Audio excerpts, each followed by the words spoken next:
Hey everybody, it's Amanda. I thought today we'd just have a little cooking show.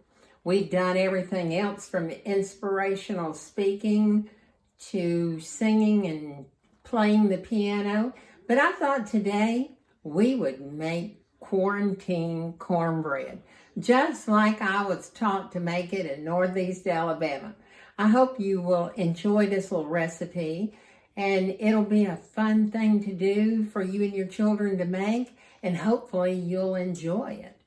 But I need to let you know what we start out with. And I'm going to turn the camera down for just a minute so you can see me actually putting it together. In this bowl, I've melted a half a stick of butter because I was trained to make it with butter.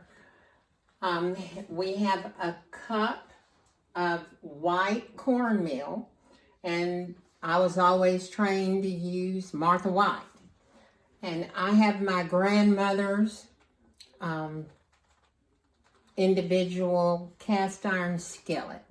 I have treasured this, and I just keep it ready to make just small, as we called it, pones of cornbread. I don't know where that term came from, but that's what we used. But it's just an individual size piece of cornbread that you can eat over a couple of days, just feed a couple of people. But we're first going to mix one egg in with the butter. And I know most times, the liquids and the dry ingredients are separate, and you start with the dry ingredients. But today we're going to start with the egg and the butter, and we're just going to mix it up just a little bit. And then I have pre-sprayed with just vegetable spray, my little skillet, and I have preheated the oven to 425. And now I'm going to add 1 heaping cup of cornmeal to this mixture. And of course, Martha White is, if you can find it in your hometown. But it was made and milled in Rome, Georgia. And you know that's where I grew up close to. So after I get the cornmeal mixed up with the butter and the egg, I then take the milk, and I'll show you the consistency that we need to have it at before we pour it in the skillet and throw it in the oven. I can't tell you how much, but you'll see the consistency, and that's how I learned to cook, was standing near my mentor who taught me how to make all these southern dishes that will kill you. The fried foods. When I met my husband, he weighed 155 pounds, and now he's about 200. So, I had to fatten him up just a tad. I stay skinny, he gets fat. That's the whole story today. If you keep everybody else fat, you look better. That's my motto anyway. It's just a joke, and I hope everybody knows it. But this quarantine cornbread is going to be delicious, and you can even, if you would like to, add whole kernel corn to it. Some people like that. But under no circumstances, I'm moving the camera back up so you can see my face. Under no circumstances do you use yellow cornmeal. It is not Southern. And you never put sugar in cornbread. That's cake. It's not Southern cornbread. And a lot of other Southern women put bacon grease in it. But that's not a staple that was in my house, but butter was a whole nother situation. My grandmother would just eat butter straight out. She just cut a piece off and eat it. and I will as well. My aunt that's sitting over there reading, she grew up eating cornbread too. And she likes my cornbread. Okay, I'm about to show you what the consistency looks like. And I'm going to get a spoon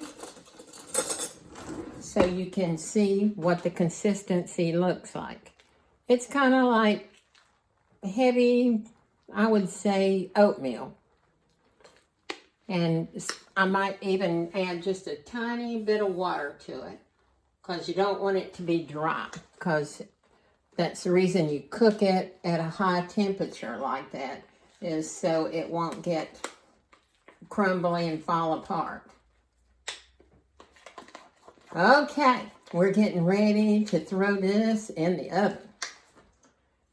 And I hope you'll enjoy quarantine cornbread. And in a few minutes after it cooks, I'll pull it out of the oven and I'll show you what it looks like. It'll be real pretty and brown.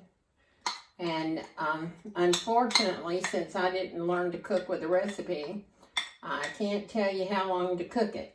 You'll just have to watch it, and when it gets really good and brown, which I'll show you, then you know it's time to take it out. And you can always reach in the oven and touch it with your finger and make sure it's done.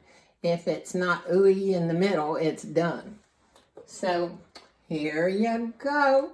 I'm about to put it in the oven. Okay. In the oven. And I would guesstimate it's going to take about 15 minutes to cook. But we'll be back in about 15 minutes and check it.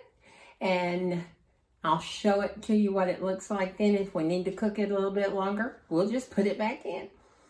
Well, we'll see you in a few minutes and we'll see if it's done. But we'll talk to you later. See you in a few minutes. Hey everybody, I was right.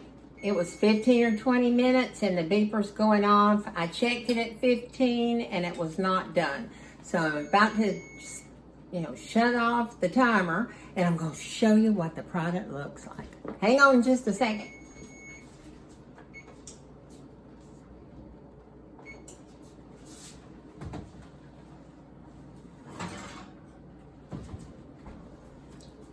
Now, boys and girls, now just look at that cornbread. Now, that's what it's supposed to look like. Now we're just going to let it sit for a little bit, and it'll just pop right out like it should. That's what's so great about having heirloom cast iron skillets that you keep, seasoned, and that just means having oil on it. And you never wash it with soap. Well, that's my cornbread recipe for the day. And I hope you enjoyed it, and I hope you'll try it. And to make a larger batch of cornbread, just double the recipe. And you can even make it in like muffin tins. And just watch it, because it may cook a little faster. And just stir it up and make you some. It'll be good for quarantine cornbread, so you can just enjoy it.